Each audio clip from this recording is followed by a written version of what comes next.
invitado de hoy ha trabajado con directores como Guillermo del Toro, David Ayer o James Gunn, entre muchos otros. Estamos hablando de un hombre cuya mirada ha dado forma a algunas de las imágenes más memorables del cine contemporáneo. Hoy tengo el privilegio, el honor y la oportunidad de entrevistar a una leyenda de Hollywood, un maestro de la luz.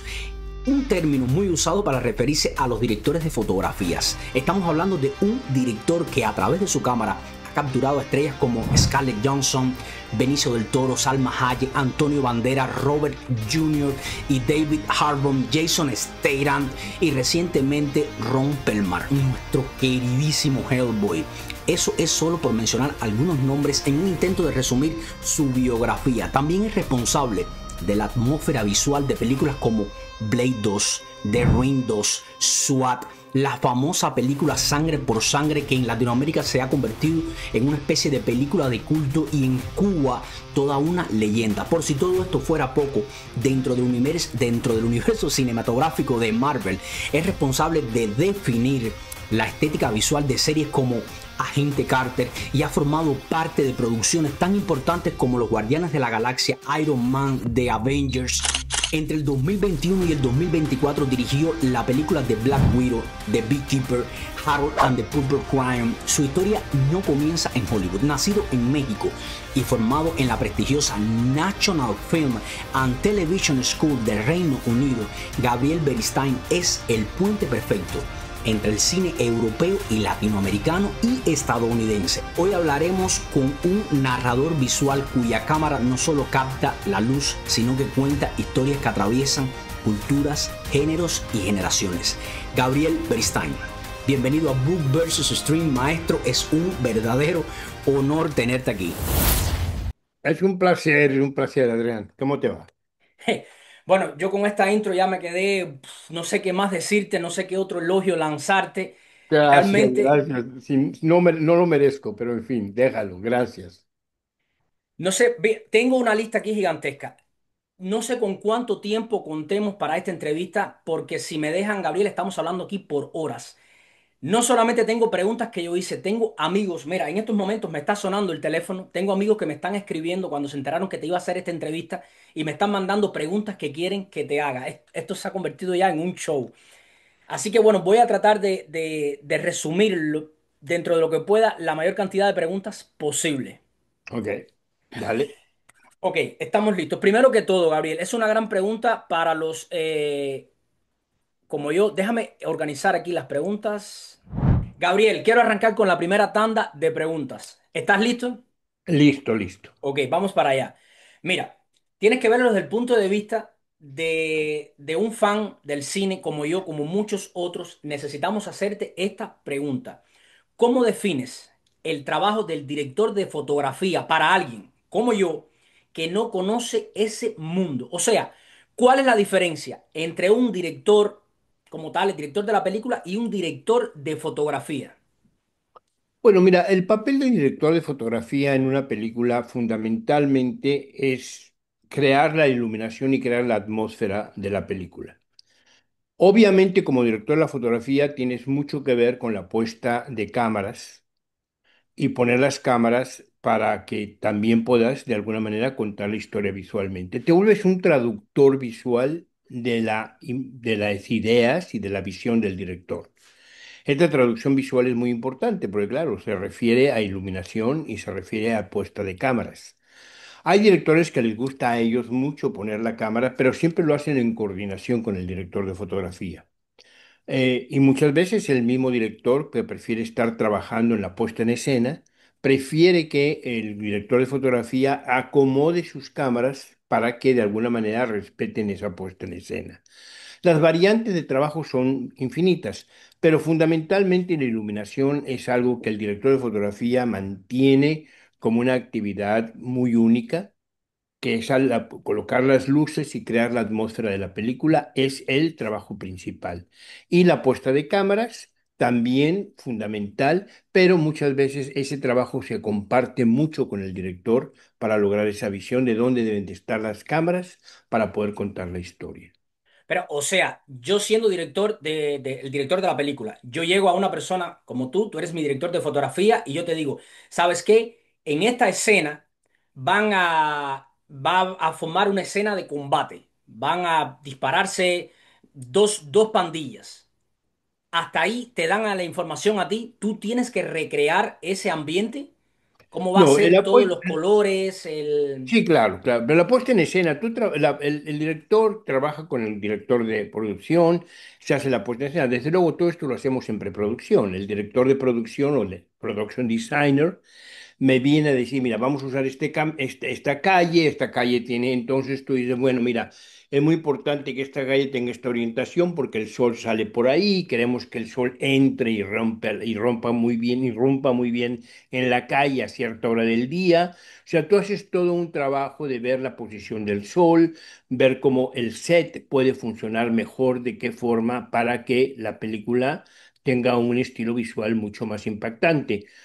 También una vez hablas también con la costumista para que los colores sean más o menos interesantes o tengan un contenido que tú has trabajado con el director o contigo mismo en cómo tú has concebido la traducción visual de las ideas y de los sueños y de la visión del director.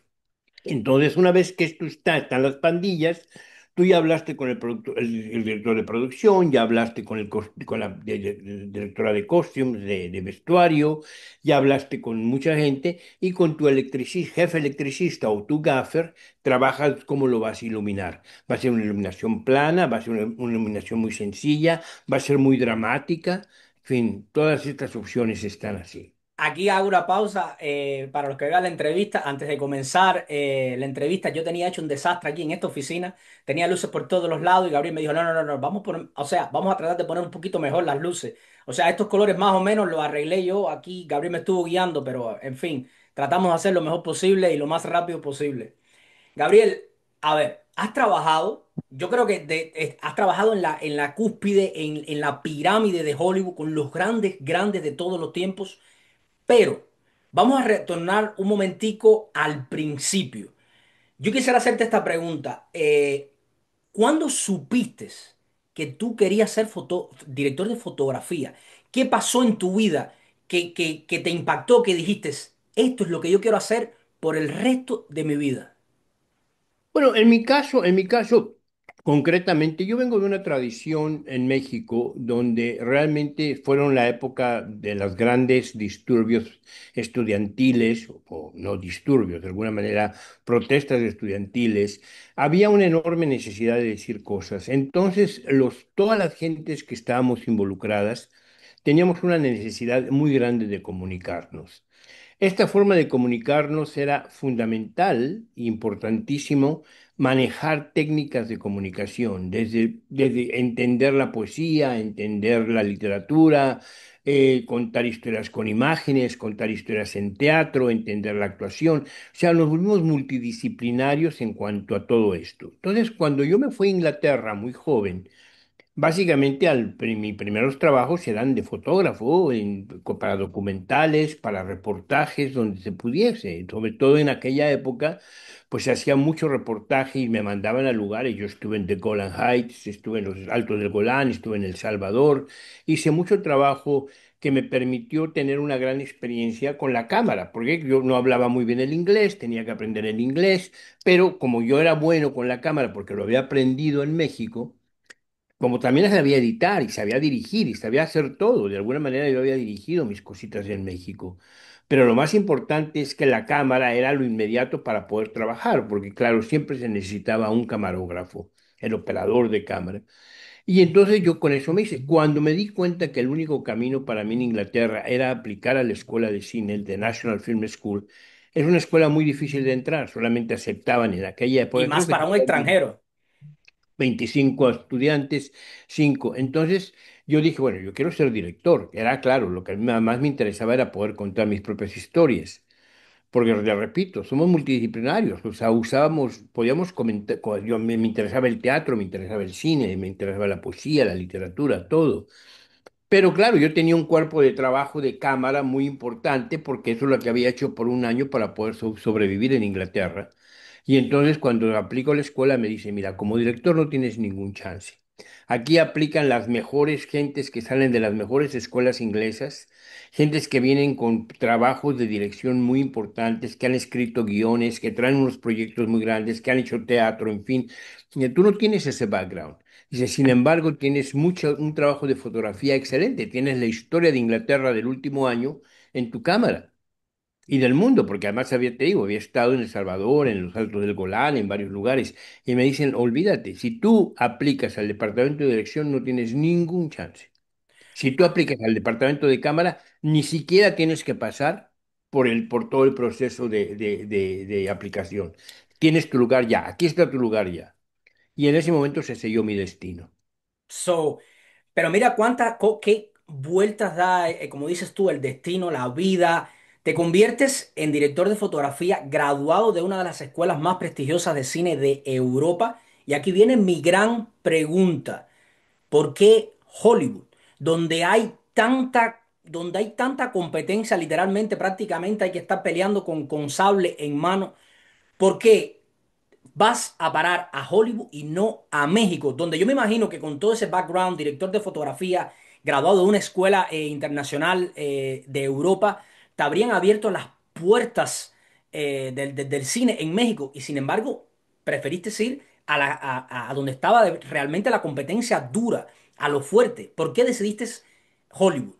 No, mira, México no necesariamente, cuando yo terminé la escuela de cine en los ochentas, era un lugar donde se podía filmar. Al contrario, estaba muy mal la situación en México. So, Se era más filmaba muy poco. telenovelas y... Se filmaba muy poco. Y entonces, por una parte. Entonces, por otra parte, yo cuando termino la escuela de cine, me ocurren dos cosas muy interesantes. En Inglaterra, pues yo regreso a México a pagar mis deudas. Yo nunca tuve becas, ni scholarships, ni nada de esto. Entonces, amigos me prestaban dinero, mi madre vendía cosas, en fin.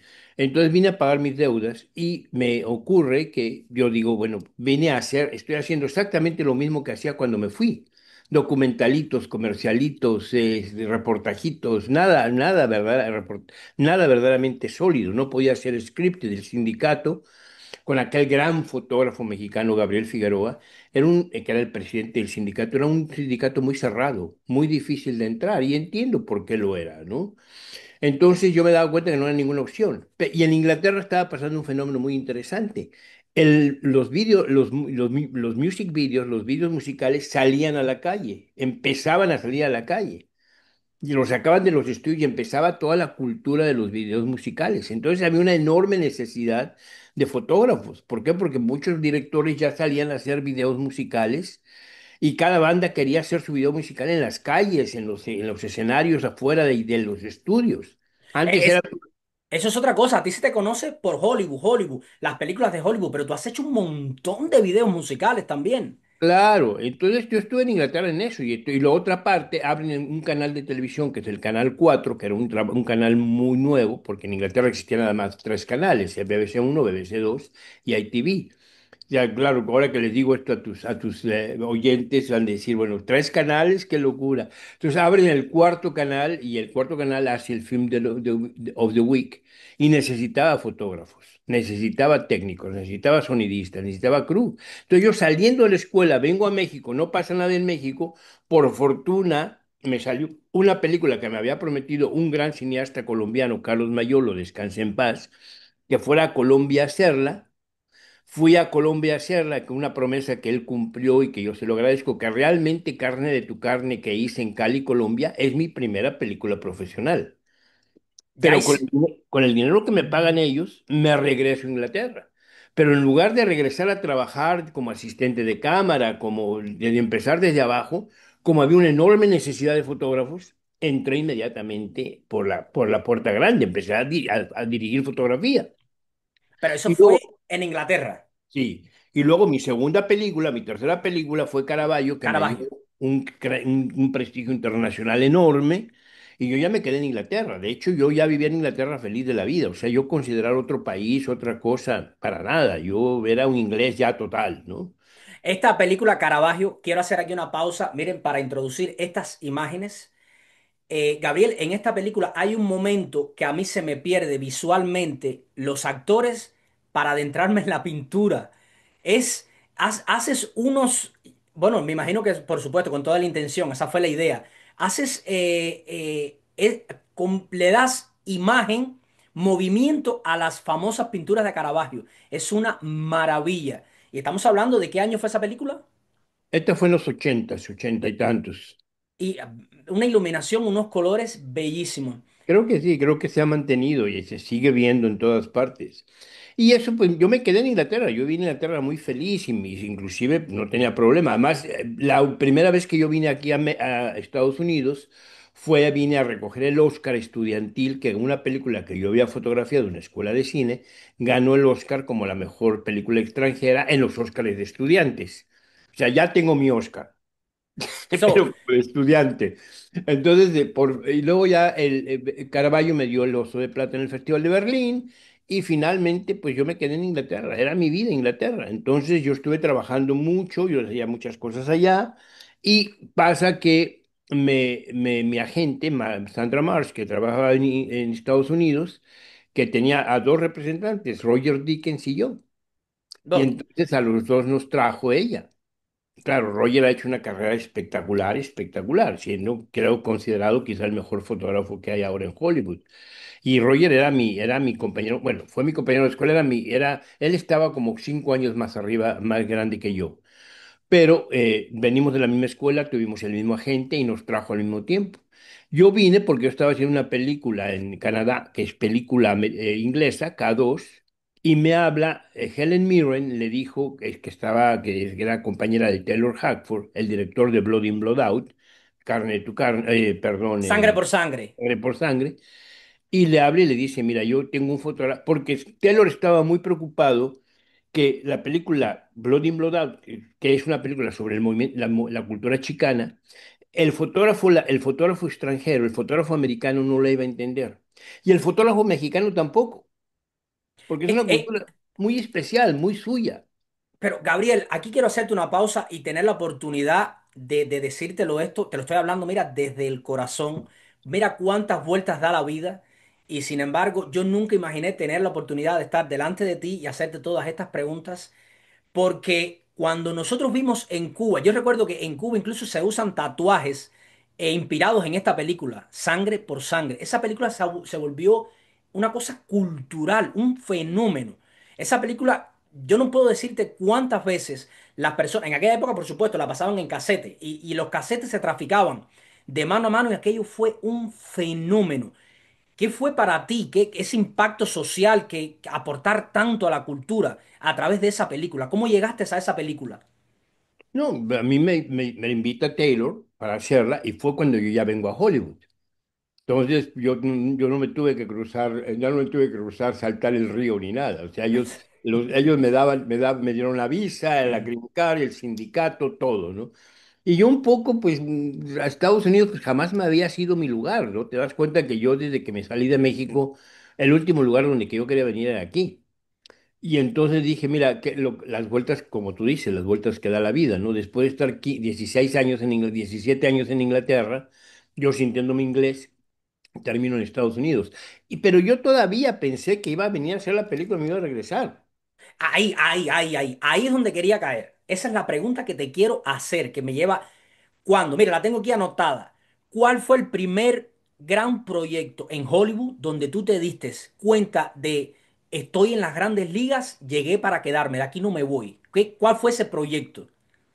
No, o sea, realmente a mí nunca me había impresionado lo de las grandes ligas. O sea, yo realmente nunca me había, porque yo siempre pensaba de que el cine europeo era de mucho mejor calidad, mucha mejor potencia, mucho mejor que el cine americano. Yo me acuerdo, yo siempre digo que yo traía dos revistas en mi bolsillo. Una era American Cinematographer y el otro era Cahiers du Cinéma. O sea, realmente jugar en estas grandes ligas a mí no me interesaba tanto. Realmente era una cuestión de contar historias. Entonces yo siempre tenía esa actitud sobre el cine americano y todo. O sea, mucha gente que es muy fanática del cine americano, yo nunca lo fui, yo era muy fanático del cine europeo. Vienes de la escuela Entonces, europea. entonces cuando yo vine un poco, sí, después me dieron mi primera película después de Blood In, Blood Out, de Sangre por Sangre, fue una película con Eddie Murphy. Y entonces ya empiezo, ya Eddie Murphy, ya todo, y los estudios, y Disney, y todas esas cosas. Y entro a ese mundo del Star System, pues, que a mí realmente no me impresionaba, ¿no? Estrellas de cine que no venían, que tenían esa cosa de primadonas. Eddie maravilloso, finalmente Eddie a mí me firmó para mi green card. Yo lo quiero mucho, a pesar de que en aquella época era un primadona total. Ahora parece ser que allá es una gente mucho, mucho, mucho más accesible. Y claro, después entre otros, trabajé mucho con Jonathan Lynn y en una serie de películas ya más de estudio. Entonces dije, bueno, estas son las grandes ligas. Bueno, sí, pero realmente yo me divertía más en mis ligas europeas, ¿no? O sea, muchas veces ves a los basquetbolistas europeos, ¿no? Como Josic Ezeli. Yo extraño mucho mi Serbia, ¿no? Yo extraño mucho mi básquetbol allá. Es que Es que aquí lo único que hay aquí es dinero. Y mucho entonces, presupuesto, sí, todo es se resume en presupuesto, ¿no? presupuesto. Exacto. Eh, Y eh, entonces, ahora que la industria ha cambiado y que va a cambiar radicalmente, nos estamos acostumbrando a hacer un cine que es mucho más al tipo europeo. ok, es que te me estás adelantando las preguntas. ¿A qué te refieres con está cambiando el cine? Vamos a ir parte por partes, pero está pasando algo, Gabriel, y se está notando en todo. ¿A qué te refieres con el cine está cambiando? Bueno, o sea, obviamente con todos los sistemas de producción, la crisis que ha existido con el cine. ¿Qué ocurre? Cuando entra el cine digital y hay posibilidades de hacer cine mucho en forma mucho más fácil, más accesible. Y empiezan los países, los estados, sobre todo en Estados Unidos, empiezan a darse cuenta de que hay una posibilidad de una derrama económica maravillosa con el cine. Y Hollywood empieza a cometer errores. Pero Hollywood, que se creía el dueño de toda esta industria, comienza a ser más caro. Los técnicos nos volvemos un poco más ambiciosos en cuanto a los dineros. Todo se convierte un poco más difícil para los productores. Y de repente, a filmar en Hollywood, pues se vuelve muy caro. Y entonces ahí es donde comienzan a surgir fenómenos como La Casa de Papel, El Eternauta, este tipo de series que rompen récord nunca antes vistos y sin embargo son producidas en Claro, Europa, en pero eso se da Latinoamérica. también porque hay un cambio también en la demografía, en el demográfico de las gentes que van al cine y que ven el cine. O sea, de alguna manera, al darse las plataformas, los streamers, la gente tiene más acceso al cine. Antes, cuando el cine era nada más en las pantallas, era muy dosificado. Y ibas a ver lo que te ponían y lo que compraban los exhibidores. Ahora, al existir toda esa oferta cinematográfica, o sea, realmente tú puedes ahora, ya como un libro, lo puedes ser self-publish. Si yo hago mi película y nadie me la distribuye, yo me distribuyo yo solo Mi y la ejemplo. enseño y puedo hacer un éxito. Exacto, no, pero a lo que me refiero con ejemplos como La Casa de Papel es que son producciones que no tenían en su momento tanto presupuesto y sin embargo llegaron y arrasaron. Mientras que otras series aquí de, como decimos, de Hollywood, que se habían gastado cientos de millones de dólares, que unos super salarios, unos super presupuestos y sin embargo no lograron, tú sabes, esos fenómenos. Mira, al respecto a eso, hay una gran pregunta. Esta pregunta me la enviaron directamente para ti. Has trabajado en el universo de Marvel. Has estado al frente de proyectos como Agent Carter, director de fotografía de Black Widow, un montón de proyectos gigantescos. La pregunta es, ¿cómo es el proceso creativo en un universo tan estructurado como es el universo de Marvel? ¿Qué libertad tiene un director de fotografía dentro de una franquicia como Marvel? Básicamente depende mucho en ti y el entendimiento. Es decir, hay gente que cuando tú llegas al universo, el universo Marvel está muy establecido, porque obviamente responde a toda una estética que está creada, desde luego, desde los cómics. Si yo cuando empecé a hacer Iron Man y esto, yo de alguna manera me tuve que meter a entender muy bien todo lo que era la estética del cómic de aquella época. Por fortuna, a mí la novela gráfica y los cómics siempre me han gustado, siempre han sido parte de mi formación artística. Entonces, de alguna manera, pues sí te metes a esa formación. Y una vez que llegas al mundo ya de hacerla una traducción cinematográfica, existen ciertas restricciones, porque claro, o sea, una película de Marvel está llena de efectos visuales, de efectos especiales, en fin. que de Pero, alguna manera exigen cierta disciplina y cierta consistencia. O sea, ¿qué libertad tú tienes de crear? Claro, tú puedes crear atmósferas, puedes crear muchas atmósferas y puedes crear muchas cosas con la iluminación y con las posiciones de cámara, pero finalmente siempre respetando que habrá ciertas condiciones estéticas que se tienen que respetar porque son parte de los efectos visuales, en fin. O sea, lo que no puedes hacer es crear un shot que no se pueda después procesar en efectos visuales. ¿Me explico? no, no, no, perfecto, perfecto. Pero ahí va mi pregunta. ¿Hasta qué punto tú te puedes imponer, incluso en el guión? El guión viene y dice una cosa, luego llega el director y dice otra, ¿y dónde entra el director de cine? ¿Hasta qué punto tú No puedes como decir, el director de fotografía incluye, puedes tú influir en el guión, pero muy sutilmente. O sea, no es nuestra responsabilidad. El guión te no? lo dan y eso es parte del director. O sea, nosotros somos los traductores de la concepción y del sueño y de la visión del director. Que no se nos olvide. Él es el que... Ahora, habrá el momento en que el guión nos dé elementos que no nos funcionan visualmente. A lo mejor en el guión se dice y este hombre entra a una luz maravillosa que le da roja y entonces tú vas con el director y dices, ¿sabes qué? Es que mejor ponemos una luz azul porque el azul... Puedes hacer de ese tipo de cambios, me explico, pero Claro. tú no puedes de alguna manera, no es tu función como director de fotografía a hacer cambios al guión ni nada de esto. Puedes sugerir, puedes tratar de que tus sugerencias sean concordantes con la visión que tú le estás creando y le estás dando al director, sin la menor duda. Y aquí viene una pregunta trampa, espero que no te vaya a meter en problemas, pero estamos en una escena muy dramática. Tienes al actor de frente y le pones una iluminación arriba, al lado, de abajo, y te da la impresión que tanto el director como tú están buscando. Tú has trabajado con leyendas, verdaderas leyendas de Hollywood. Mi pregunta, ¿cuál de todas estas leyendas, actor o actriz, han sido tus preferidos? O al menos dame dos nombres con los que te gustaría volver a trabajar por la intensidad que te dan, que sientes a través de la magia que tú produces, a través de las luces.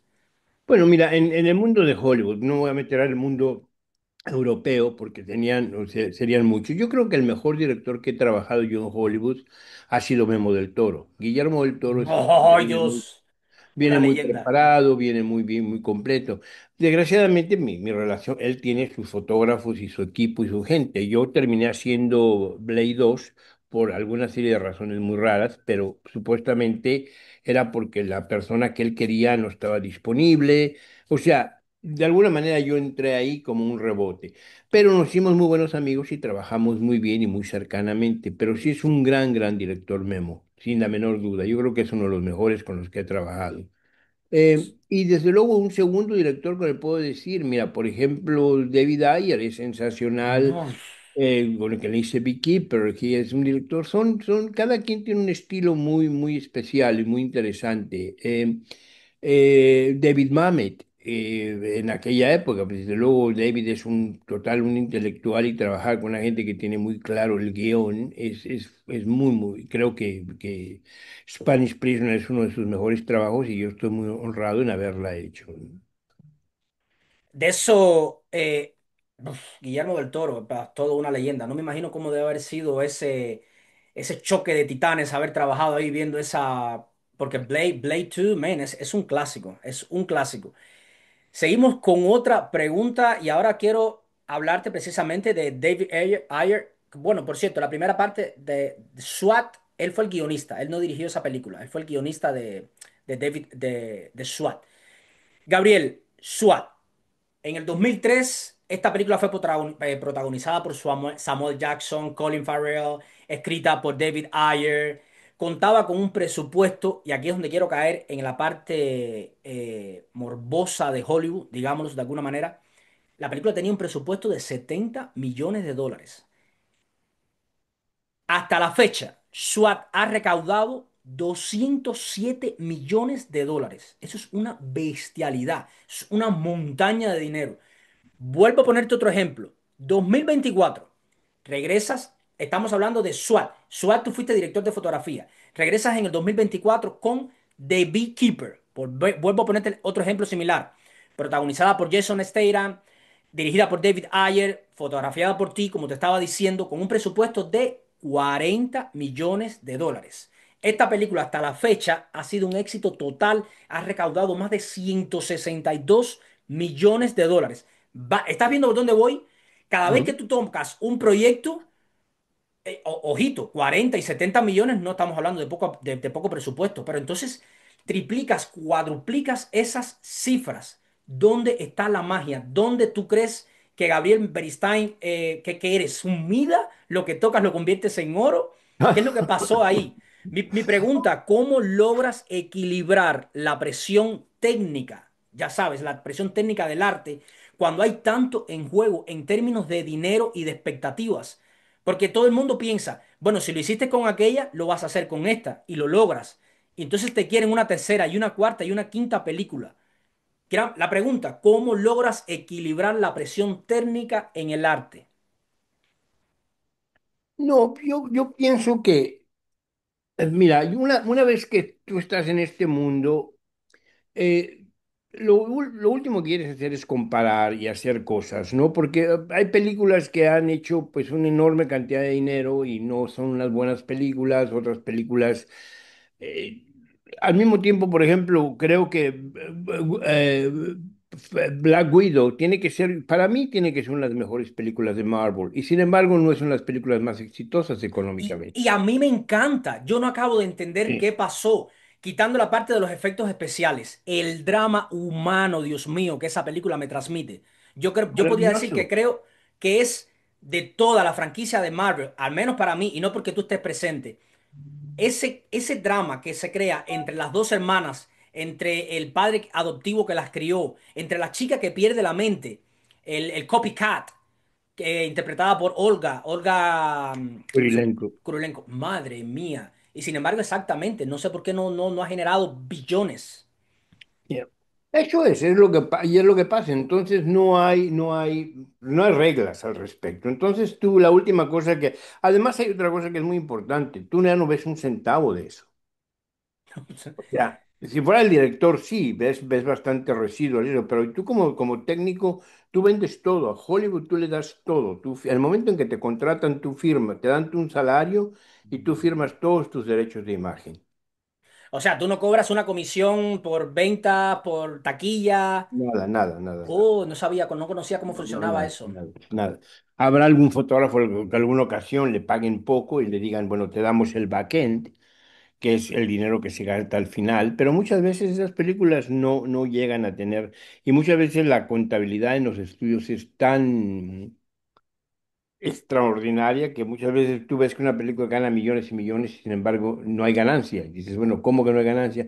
Bueno, no, porque dicen que para que una película recupere realmente tiene que meter en taquilla 3 veces el costo de su producción.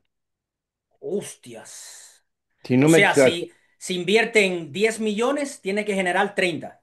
Ujú, para empezar a ganar. Oh, pero lo has logrado, es lo que te estaba diciendo. Lo lograste con Beekeeper, lo lograste con The No, SWAT. sin duda, no, sí, no, mira, yo estaba viendo en el IMDb, yo, por ejemplo, nada más en Estados Unidos y Canadá, en 8 de mis películas, he metido 866 millones de dólares. Toma, a eso le tengo que poner un efecto de sonido cuando haga el video. En 25 películas, nada más en Estados Unidos y Canadá. Dios. Bueno, Gabriel, ya viniendo con ese background, yo me imagino que todo el mundo te esté esperando, no sé, la próxima película de Gabriel Beristain. Ya vamos a hablar de ahí. Todavía no me quiero adelantar, ya quiero caer pronto en esa parte. Ahora quisiera que me regalaras para mí, para los que vean este video, que te venga a la mente algunos ejemplos donde la luz juega el papel principal a la hora de transmitir emociones, a la hora de transmitir adrenalina, miedo, porque has trabajado también el terror. ¿Recuerdas alguna escena donde el personaje no tenga o diga poco texto, pero todo gira alrededor de la luz? No, por supuesto, yo creo que en todas las películas que tú haces, la luz tiene una narrativa y hay que continuar con la narrativa. Desde luego, cuando hice The Ring 2, de alguna manera, pues la narrativa Uy, de The Ring 2 era muy importante, empezar a hablar, el juego del blanco y negro, con los colores, la monocromía del personaje.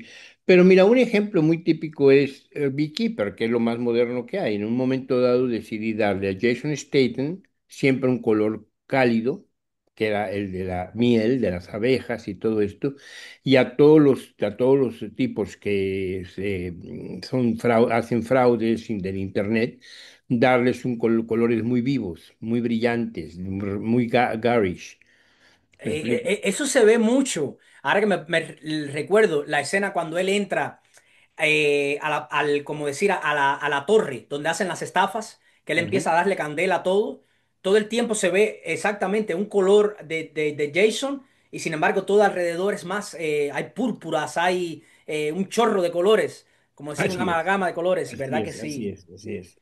Y te va transmitiendo esa agresividad, esa... Sí, ya lo capto. ¿Trabajas, Gabriel, trabajas con referencias visuales antes de comenzar un proyecto? Mira, yo siempre he dicho, y un poco pretenciosamente, que yo quiero ser referente y no usar referencias. Entonces, yo trato de crear, yo pienso que la historia viene con sus demandas. Entonces, cuando tú usas referencias visuales, muchas veces solamente es para satisfacer ciertos temores que el director o que el productor pueda tener. Pero al final de cuentas tú vas a crear tu estilo y vas a crear tu referencia visual. Tu película tiene que ser un referente. Yo quiero que mis películas, como cuando hice Dolores Claiborne, se utilice Dolores Claiborne, no hay un referente, el referente, no hay una referencia. La referencia, Dolores Claiborne es un referente y por eso se usa en USC, en ciertos lugares para mostrar iluminación, donde yo estoy trabajando con dos stocks cinematográficos diferentes, con dos calidades de luz, con dos texturas diferentes. Y esto, claro, es lo más importante. Ahora, todo depende, hay cada director y ahí es donde tú tienes que ser muy flexible como director de fotografía. Habrá directores que vienen con muchos temores, productores también que no están seguros y buscan referencias visuales. Bueno, tú les haces un lookbook, buscas cosas que les puedan satisfacer, qué es lo que significa, porque muchas veces decía Hopper, el pintor Hopper americano, dice, si yo lo pudiera decir con palabras no pintaría. Entonces, me pasa eso, que muchas veces dicen, cuando tú les dices, mira, por ejemplo, aquí este proceso tiene que ser muy de siluetas, y ¿qué significa? ¿Qué significa? Se ponen muy nerviosos, entonces ya les traes fotos. Ay, sí, qué bonito, en fin, todo eso tiene que ver con todo esto, ¿no? ¿Cómo, cómo Gabriel Beristain se prepara para un proyecto? Porque cuando llegan a ti, tú por lo general no, bueno, no te llegan con proyectos chiquitos. Entonces te llegan con un presupuesto, volvemos a hablar de lo que estábamos mencionando anteriormente. Dicen, mira, Gabriel, aquí tenemos una película de 30, 40, 50 millones de dólares. Va a tratar sobre, por ponerte un ejemplo, no sé, un espía de la Segunda Guerra Mundial. ¿Dónde tú buscas, cómo tú te preparas para crear esa película? Te dan el guión, viene el director de la película y te dice, mira, estos son los sets donde vamos a filmar la película. ¿Y qué es lo siguiente? ¿Qué haces tú como el director de fotografía? Bueno, tú investigas por tu parte, más que nada, y estás creando un estilo visual. Es un poco como el actor, decía David Mamet, tú eres un actor en mi película. O sea, cuando a ti te dan un guión, tú te preparas como un actor y buscas crear un personaje que tenga ¿cómo vas a leer tú el personaje? Lo mismo me pasa, o sea, sí, yo estudio películas de época, veo documentales de la época, de la Segunda Guerra Mundial, veo todo lo que son espías, busco películas que me puedan inspirar. Pero lo mismo, como te repito, al mismo tiempo yo quiero ser un referente, no una referencia. Es que eres artista, entonces tú necesitas crear tu arte también, por supuesto. Entonces, claro, entonces lo que hago es trato de interpretar en mi mente y de estudiar en mi mente cómo voy a crear esa situación y cómo voy a leer ese guión y cómo lo voy a hacer. Y una vez que lo haces, pues ya se vuelve un proceso práctico. Vas a visitar localizaciones o locaciones, vas a ver dónde se pone el sol, dónde se mete el sol, a qué hora es mejor filmar en esa locación. Haces un estudio del sol muy claro, y después en los interiores donde tienes luz y si es una locación física en donde puedes poner las grúas fuera para tirar luz por la ventana, o si no puedes, qué es lo que vas a hacer, cuáles son las luces prácticas. O sea, ya el proceso se vuelve un proceso práctico de creación práctica, ¿no? O sea, ya se vuelve la técnica. Y al mismo tiempo, pues tú estás de alguna manera manipulando en tu mente cómo traducir todo eso a un nivel estético. Eso me conlleva, o sea, me lleva a otra pregunta, la tenía aquí, tú mismo me fuiste preparando prácticamente la pregunta. ¿Has tenido que defender una decisión visual contra la opinión de un director o productor? Por ejemplo, el productor te dice, mira, esto que tú te estás imaginando económicamente no lo podemos producir, no tenemos el presupuesto. ¿Cómo, cómo se logra negociar eso con un director? ¿Cómo Bueno, logras negociar eso? mira, tú tienes, ya tienes que tener los elementos. Por ejemplo, si es una cuestión de presupuesto, si es una cuestión de presupuesto, tú tienes que decirles, estas son los pros y los contras. Por ejemplo, en Beekeeper, hay una de las luces más caras que hay ahora en el mercado es el Soft Zone de 100.000 watts. Entonces dices, bueno, yo quiero tener dos Soft Zones de 100.000 watts, pero eso es un dineral, hay que traerlo de Alemania, bla, bla, bla. Y tú le dices, bueno, entonces piensa. Si pensamos y empezamos esta secuencia que vamos a empezar ahora con el sol y después se nos entra, dice aquí en el calendario que va a haber lluvia y que va a haber esto y que va a haber aquello, o sea, yo con esas luces puedo seguir reproduciendo el sol. Si tú crees que puedes tú no reproducir el sol y aceptar el matching que va a ser irregular o no filmar y parar ese día e irse a otro lugar, si eso te sale más económico, adelante, pero si no, mi solución que yo te ofrezco es esta. Entonces ellos evalúan y lo más probable es que te lo dejen. No, es que no Ahora, le estás dando opciones tampoco, se las estás... también hay cuestiones estéticas, ¿no? Por ejemplo, cuando hice Shaggy Dog, que es una película muy simpática, muy de niños, me decía el director, es que yo quiero que esto se parezca a Babe. Y tú te acuerdas, Babe era una película como se hizo, muy dramática. Y la razón por qué era muy dramática es porque en Babe usaron muchos animatronics, es decir, animales construidos.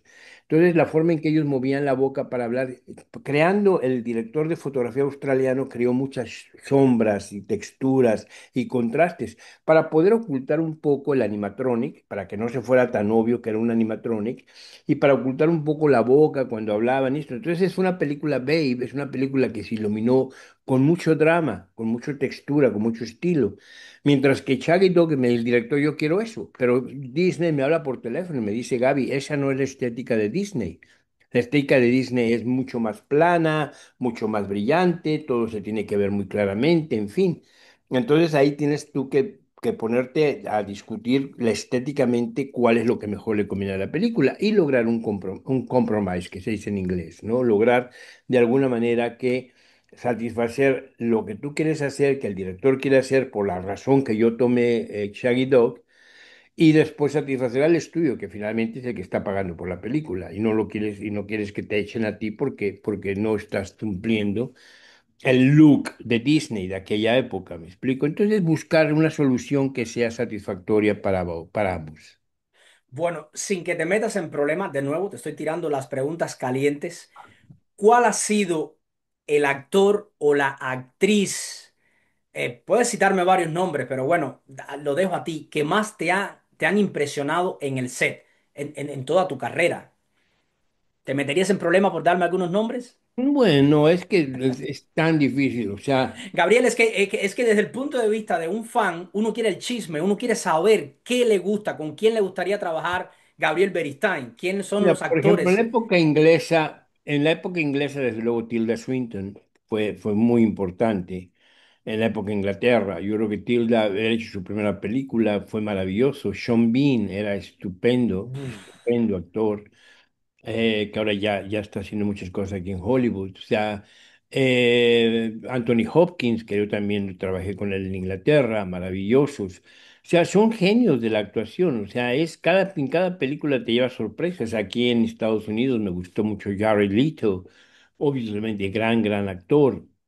Desde luego Scarlett Johansson es extraordinaria actriz, muy sólida, con mucha fuerza. Entonces, Naomi Watts, que tuvimos en Ring, es extraordinaria mujer, extraordinaria actriz. Kathy Bates. O sea, es tan difícil tratar de comparar una con la otra. Son verdaderamente monstruos de la actuación y les tengo un gran respeto y cariño. Y bueno, por supuesto, la bellísima de Olga Kurylenko. No sé si estoy pronunciando bien su apellido. Sí, Kurulenko. Kurilenko. Ella, bueno, mi esposa sabe que yo tengo un amor platónico hacia esa actriz. Para mí es un fenómeno, pero no solo por la parte, no solo la parte belleza, la belleza física, sino ella es una actriz que a mí me fascina. Sin embargo, las cosas que estábamos hablando, existe una serie que para mí es una de las pocas series que yo he visto más de 2 veces. Y de nuevo, no porque te tenga aquí presente, estamos hablando de Magic City. Es un fenómeno para mí. Yo estoy enamorado de esa serie. Tiene unos actores, actrices, una magia. Esa obra tiene una magia. No sé, todo lo que lograste a través de las luces, porque ahí sí hiciste magia. ¿Cómo fue todo ese proceso creativo, lograr reunir todo este elenco de crear Magic City? No, es maravilloso, como tú dices, el reparto es sensacional. Jeffrey Dean Morgan es un encanto. eh, eh, Jules Vasco es nuestro cubano-americano, que es un gran actor. Jules es uno de mis actores favoritos. Desde luego la hija de Andy García, Dominique Lérido de García, extraordinaria actriz. Olga Kurilenko, todas las chicas, o sea, Danny Houston. O sea, te puedo decir una enorme cantidad. Y la historia, lo que hizo Mitch Glaser es extraordinario, una historia sensacional y un sabor. Ahí, por ejemplo, yo utilicé mucho la referencia del Padrino, dos, cuando fueron a Miami y cuando van a Cuba. Desde luego lo utilicé mucho esa referencia, tratar de que tuvieras ese sabor. Para eso utilicé los mismos, los lentes que se utilizaban en El Padrino, que fueron los Super Volters, pero yo ya hice esto con con cámaras digitales. Fue una de las primeras series que se hizo muy bien, ya todavía era la Alexa clásica, ni siquiera la Mini ni nada de esto, ¿no? Con los lentes Super Volters para tratar de tener ese sabor del Padrino, ¿no? Pero aplicando mi propia versión de todo ello.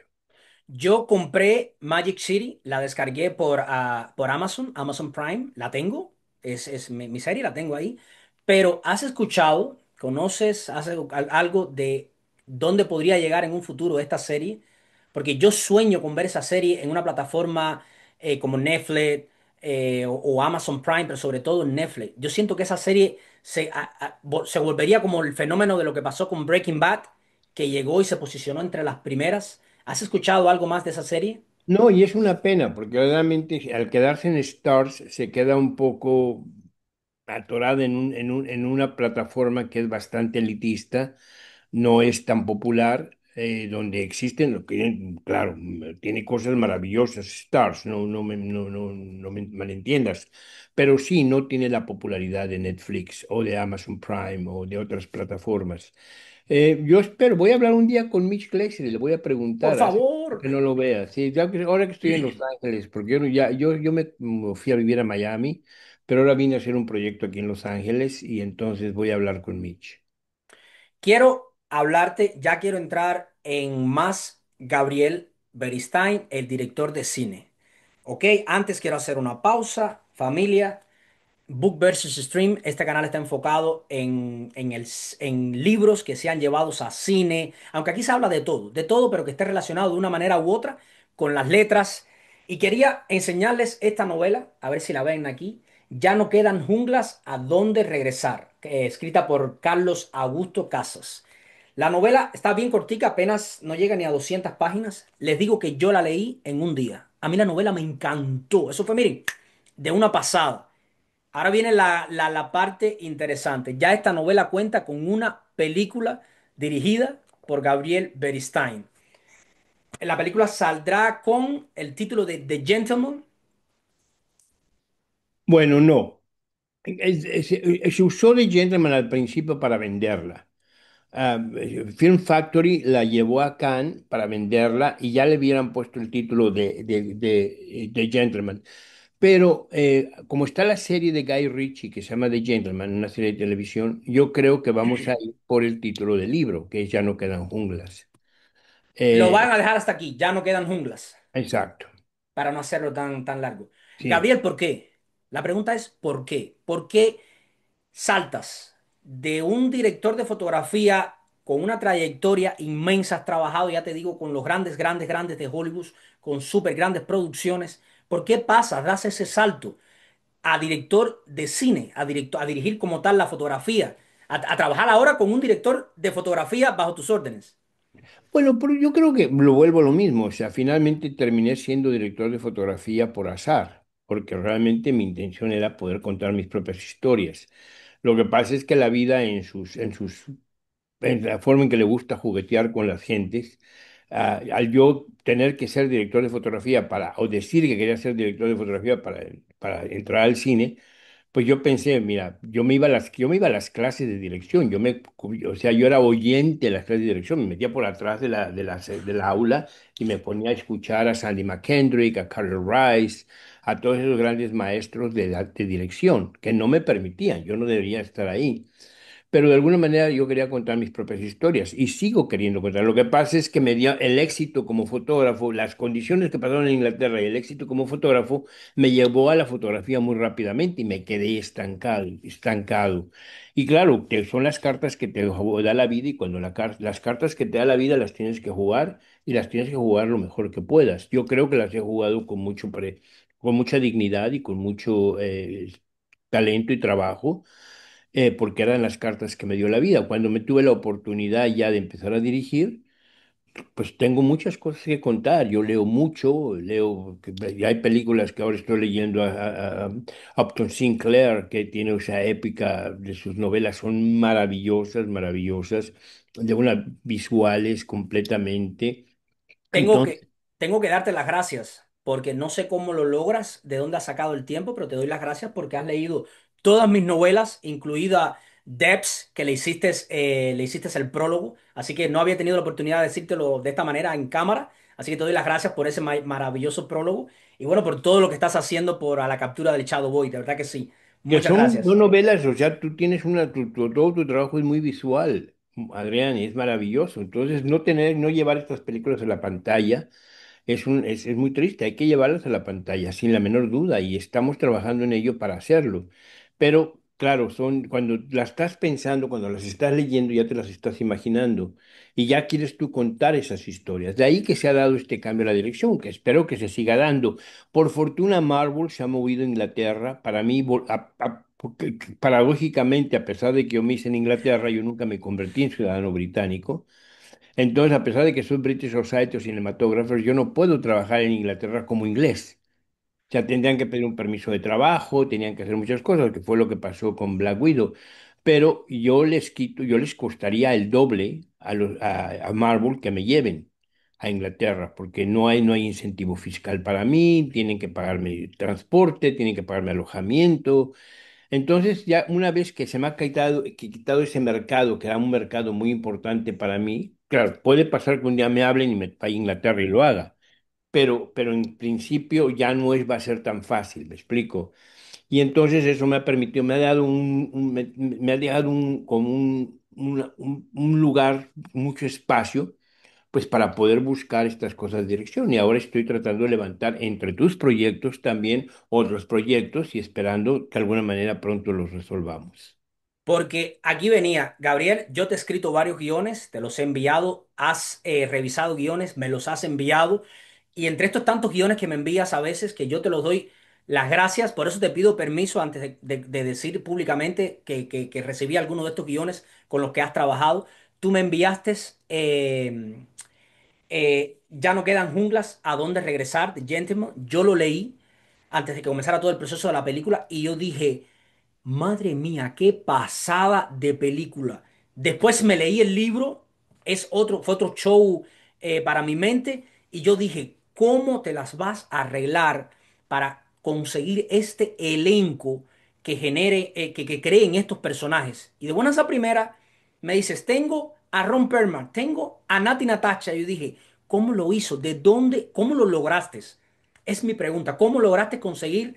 Aquí tengo anotados los nombres para los que pronto vean la película de Gabriel Beristain, The Gentleman, que se va a llamar Ya no quedan junglas, ¿a dónde regresar? Estamos hablando, la película va a contar con Ron Perlman, nuestro querido Hellboy, Nati Natacha, Hobbit Keushkerian, no sé muy bien cómo pronunciar ese apellido, pero bueno, el de La Casa de Papel, Damián Alcázar, el de Narcos, Marco de la O, el que hizo El Chapo. ¿Cómo consigues ¿Cómo Ya. lograste armar este muñeco? Megan Montaner, que también Me después faltó. también Itziar Otuño, Itziar Ituño, que también fue en Casa de Papel. Sí, acá estaba. Mega Montaner, la actriz de Dioses y Perros. Lo tenía anotado, pero es que estoy Sí, no importa. mirando. No, pero mira, Adrián, yo creo que eso es muy, sí, desde luego es muy importante ver que eso va a pasar. ¿Y cómo logro todo eso? Lo logro, o sea, yo creo que una de las labores más interesantes que hay en el cine es el de productor. Verdaderamente, puede ser tan, mira, como el fotógrafo. Si el fotógrafo no tiene el apoyo del director y del productor, no puedes hacer nada. O sea, por ejemplo, mucha gente reconoce a Chivo Lubeski, mexicano, como uno de los grandes fotógrafos de Hollywood. Cuando él hizo la película de Terrence Malick, El árbol de la vida, o Uy, sea, si, sí. si Terrence Malick no le ha permitido que filme nada más a ciertas horas del día, o los productores no le han permitido, la película no tendría la belleza que tiene. O sea, no se trata de que el Chivo fue eso, no sea, es muy bueno, sin la menor duda, es un gran fotógrafo y uno de los mejores del mundo. Pero si no tiene el apoyo del director y del productor, no llegas a ningún lugar. Lo mismo me pasa a mí, o sea, si tú no tienes un productor que esté contigo, entonces la película no llega a ningún lugar, porque no tienes el reparto, no tienes el dinero, no tienes la locación. Cuando yo le pedí que la escena final entre Marco de la O y Ron Perlman fuera en una iglesia, donde hay balazos y esto, el productor me dijo, esto en España va a ser un poco difícil. Pero se quedan con la idea, y se quedan con la idea. O la grúa donde cuelga a Nati Natasha, una grúa en medio de la playa de La Concha. Y dicen, oye, no, pues esto, el principio te dice no, pero el productor se va y dice, ¿cómo le hago? ¿Cómo le hago? ¿Cómo le hago? ¿Cómo le hago? Y va y te lo entrega, ¿no? Entonces, Esa es la magia del productor. el productor, verdaderamente nosotros les damos muy poco crédito a los productores, pero es un gran productor, hace una gran película y a un gran director. Esa es otra. Tenemos una amiga en común, Paola. Paola Larremandi es, La Ramendi. sí, yo quiero después hablar con ella a ver si me quiere dar una entrevista también, para que me cuente de sus experiencias como productora también. Gabriel, una pregunta un poco más técnica. ¿Cuánto se demora grabar una película como esta, por ejemplo? No, ¿Cuánto tarda? si estamos hablando de un largometraje, los largometrajes normalmente llevan pueden ser de 6, o sea, muy independientes, de 5 a 20 semanas. O sea, varía completamente, varía en presupuesto, varía en las locaciones, varían en muchas cosas. ¿Cuántas localizaciones, cuánto movimiento tienes de unidad? Lo que cuesta mucho en el cine es mover a la unidad. Entonces So, eso te puede crear muchas localizaciones, en cuántos países, si va a ser un solo país, en fin, ¿no? esta Pues película, por ejemplo, ¿cuánto te tardó? la mía, la que yo ¿The fotografié, Gentleman? 5 semanas. ¿5 semanas? Ujú.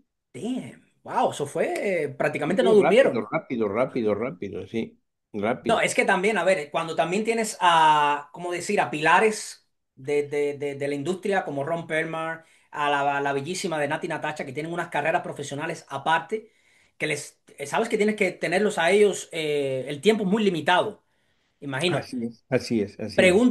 Pregunta, ya sabes, el chisme, Gabriel, ¿qué se siente esa experiencia de trabajar con Nati Natacha? Porque tengo entendido que esta es la primera vez que ella que trabaja en una producción de esta magnitud.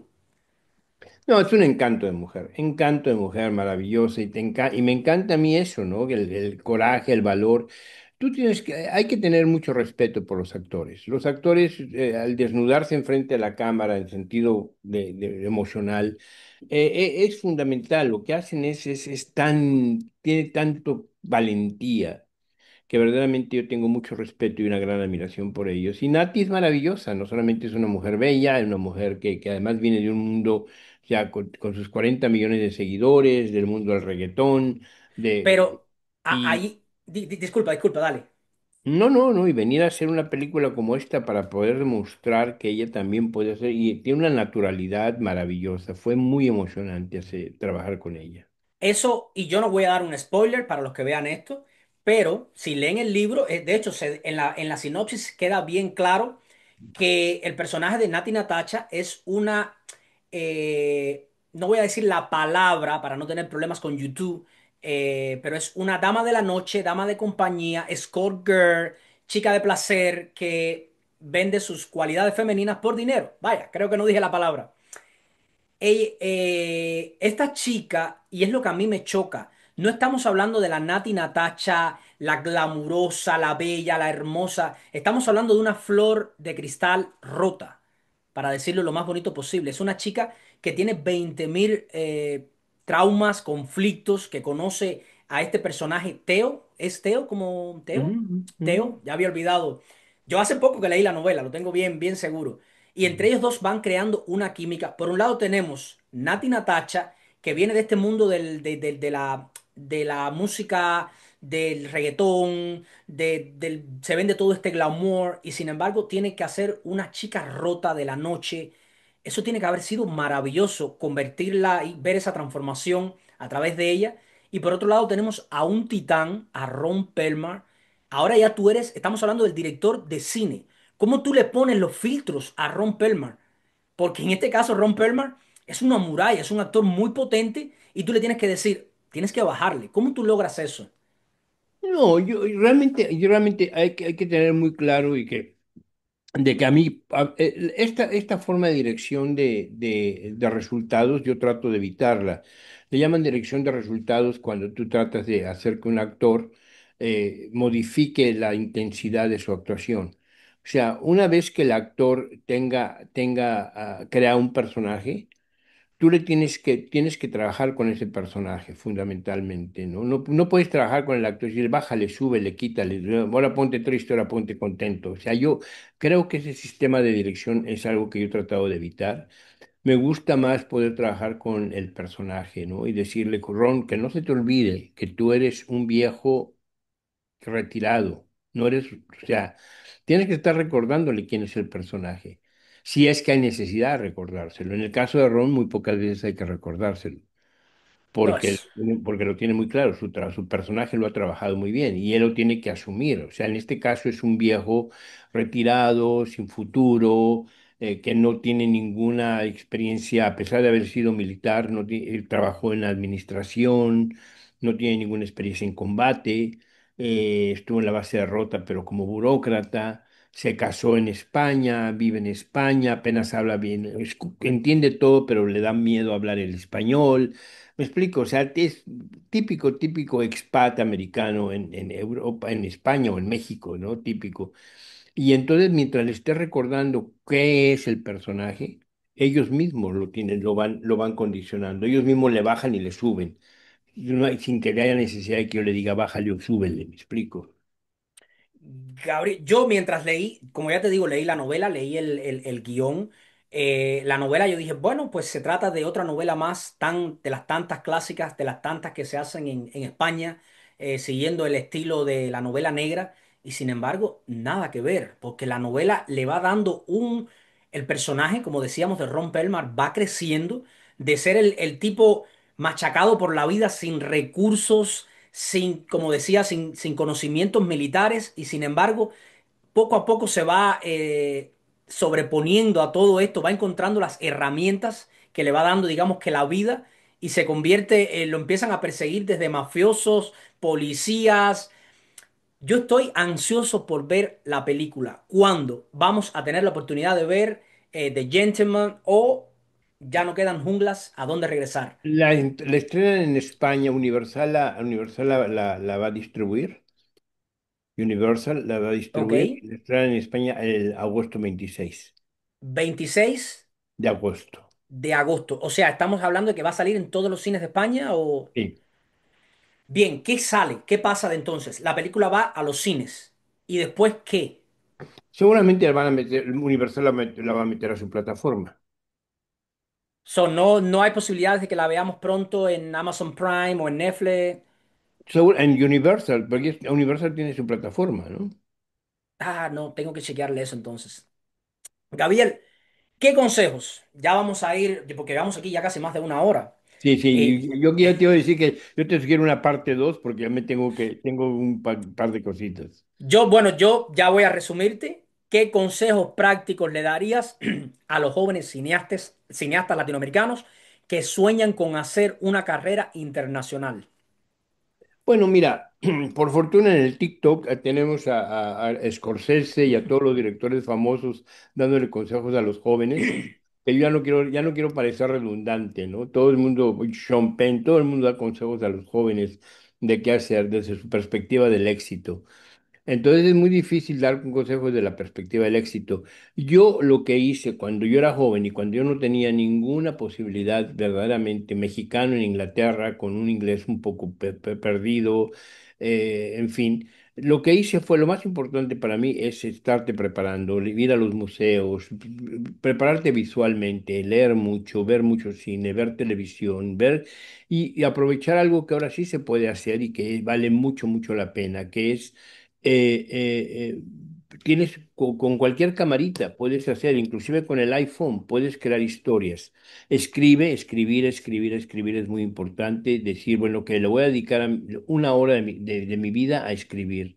Le voy a dedicar una hora de mi vida a ver esto. O sea, saber que te vas a enfocar lo más que puedas en una educación, estar preparado porque muchas veces la vida te hace los juegos y te pone en la posición, en la postura o en la situación en que podrás entrar a este mundo, ya sea en los videos musicales, ya sea en los comerciales, ya sea desde luego en los mismos industriales, en fin. Yo tuve que trabajar en campos petroleros en Saudi Arabia para poder de alguna manera sobrevivir y eran fotografías de los mismos avances de obras. O sea, tienes que estar preparado para todo, sobre todo manejar la técnica, entenderla, no volverte loco con la técnica. Yo me encuentro muchos jóvenes que les encanta hablar de la resolución, de los píxeles, del 4K, del 6K, del Rec 709. En fin, sí, aprende la técnica, pero la técnica no te va a hacer tus historias. Lee, escribe, prepárate, ve a museos. Es muy, muy importante. Y ya casi, casi para terminar, mira, acá tengo una pregunta que me envió un amigo fotógrafo cuando supo que te tenía aquí delante. Me puso, por favor, pregúntale. ¿Cómo él ve la inteligencia artificial puede hacer que el arte y la sensibilidad humana se pierdan en el camino donde lo más fácil es dejarte guiar por todas las ayudas que esta revolución tecnológica está creando? Esta pregunta te la mandó Roberto Valdés, un excelente amigo mío, fotógrafo también. En pocas palabras, llevábamos días hablando de esto, de cómo están los directores de fotografías luchando con todo este fenómeno de la inteligencia artificial, que están creando tantas imágenes. ¿Cómo tú ves eso? No, obviamente es un problema fundamental, o sea que la inteligencia artificial puede estar creando imágenes que puedan superar la imagen, pero de alguna manera yo creo que la función orgánica, trabajar con actores fue una forma orgánica, tener esas emociones, todo eso va a ser, va a seguir y va a seguir predominando, sobre todo este mundo es infinito, es un gambit, es una serie de posibilidades infinitas hacer una actuación. ¿Qué camino puedes ir? ¿Quieres hacerlo dramático, triste, enojado? ¿Cómo quieres hacer la expresión? Tú se lo puedes pedir en un momento dado a un personaje creado por inteligencia artificial, pero al mismo tiempo nos está pasando algo muy interesante. Yo cuando veo que hay algo en el TikTok, en el Instagram, que es de inteligencia artificial, ni caso le hago. Sí, me Entonces, pasa. Igual que me dicen, no me interesa, porque ya sé de antemano que, primero, que no es real. Segundo, que me estoy metiendo con una mentira que muy bien hecha, pero es una mentira. Claro, la utilizo, o sea, yo hablo mucho con chat. O chat, ¿quién hizo esto? ¿No? Mi amigo chat. O sea, hay que utilizarla sin la menor duda. Oye, necesito unas imágenes de caballos, pum, porque quiero hacer una película sobre caballos. A ver, mándame imágenes. Pero yo todavía voy a escoger esas imágenes. O sea, nos está ahorrando tiempo. es una Utilizamos herramienta más. una herramienta. Utilicemos el tiempo que chat nos quita, nos ayuda para leer. Exacto. Gabriel, ¿qué planes tienes para el futuro? Ya vamos cerrando y mi última pregunta, o bueno, una de mis últimas preguntas es, ¿qué viene ahora? ¿Qué sigue después de esta película? ¿Nos puedes adelantar algo en proyectos que estés trabajando? ¿Qué sorpresa tienes para el 2025-2026? Bueno, estoy trabajando ahora, estoy haciendo un corto ahora muy interesante que se llama The Persian Rug, que ya espero que pronto se va a salir, va a distribuirse, muy, muy interesante proyecto. Y después como largometrajes estoy preparando varias cosas, también series de televisión. No tengo firmado nada, pero tengo varias cosas, entre ellas cosas tuyas, por supuesto, ¿no? Que Esperemos seguimos, que salga algo. seguimos buscando la forma de hacerlo, ¿no? Películas que, pues, en este momento estoy desarrollando 4 o 5 proyectos simultáneamente para ver cuál puede pegar y tratar de mantener ese entusiasmo y esperar que esta industria ya empiece a repuntar nuevamente y que veamos en Los Ángeles, porque ahorita todo está muerto, Atlanta mismo no está trabajando. Yo creo que no solamente es una cuestión de incentivos fiscales, sino también una cuestión de que no hay trabajo, pero yo creo que va a repuntar, esperemos que así sea, y seguir trabajando. Ahora, España, una vez que enseñe mi película en España, seguramente voy a tener un par de ofertas, de hecho ya se han hecho, entonces voy a esperar cuál de ellas se consolida. En cuanto se consolide, tú tendrás te la voy a pasar a ti. Ahí me das la premisa. Bueno, ya hablaremos, ya eso daría pie para otra serie de entrevistas. Te voy Sí. con rápido. Una pregunta para ver si me la puedes responder en menos de 2 segundos, mínimo. Preguntas rápidas. ¿Quién es tu héroe preferido de la ficción? Mi héroe favorito de la ficción, es muy interesante.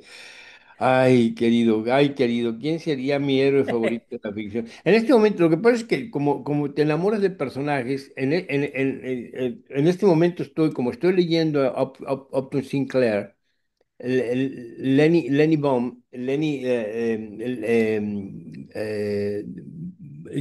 Bond, que es el personaje de Upton Sinclair, que es un art dealer, es mi personaje favorito, porque es un tipo que se ha enfrentado con Mussolini, con Hitler, con una serie de gentes a través de la historia. Entonces, el personaje de Upton Sinclair en todas sus novelas es un gran personaje. Desde luego, el coronel de Buendía, del coronel no tiene quien le escriba, es un personaje para toda la vida, sobre todo cuando uno crece mayor. Es un gran personaje, sin la menor duda. Y desde luego, en el mundo de los superhéroes, a mí me gusta, había un personaje que yo espero que sacan pronto película de él que se llama Fantomás, que es un ladrón muy inteligente, muy elegante de toda la historia gráfica de los cómics mexicanos, que valdría mucho, mucho la pena recuperar. No sé si se ha hecho algo de él, pero me gustaría mucho que se recuperara. La historia mejor contada en una película según tu punto de vista. Cabaret, Cabaret, ok. Está bien. Si no fueras director de cine, ¿qué otra cosa te gustaría hacer? médico naturista. ¿De verdad? ¿For real? ¿De verdad? Wow. ¿Quién es la persona que más ha influido en tu vida? Ah, eso está muy interesante. Yo creo que da lo mismo. Hay gente que ha sido filósofos, y ha sido por épocas. Muy buena época en que quizá Bertrand Russell fue la persona que más me interesaba y que más influyó en mi vida. De ahí que mi primer hijo se llamaba Bertrand, que en paz descanse. Pero Bertrand Russell, por ejemplo, fue uno de los grandes filósofos que más me influyó en aquella época, ¿no? Y gradualmente hay gente que te van influyendo en diferentes momentos de tu vida que son muy importantes, otros los vas rescatando en el disco duro, fueron muy importantes y eso, ¿no? Pero ya. Ok. ¿Quién o qué te ha rescatado de un mal día? Ah, mira, yo desde que entré al mundo del yoga y que hago Ah, y que hice Bikram yoga, por eso digo que me gustaría ser médico naturista, me he encontrado con un sistema muy interesante de fortaleza mental, que eso es lo que más me rescata, ¿no? La fortaleza mental, el hecho de que constantemente tienes que estar, no las afirmaciones, no la meditación, sino el hecho de que cuando te disciplinas con el yoga, te disciplinas con el trabajo, si, como decía Bikram, ¿no? Si eso lo logras hacer físicamente, una clase de yoga física, puedes hacer cualquier cosa en la vida. Entonces es eso, es saber que tienes una disciplina, una resiliencia muy grande en tu mente y en tu corazón y con eso seguir viviendo. Está bien. Y a modo de cierre, una persona como tú que ha trabajado en tantas películas de superhéroes, si pudieras tener un poder, un superpoder, ¿cuál sería? Yo creo que el único superpoder que me gustaría tener a mí era poder darle trabajo a mucha gente. Oye, muy buenísimo, buenísimo. Sería, Dar trabajo a mucha gente. Yo creo que el poder más grande que yo quisiera tener no es en ningún superhéroe, sino es el productor de Marvel.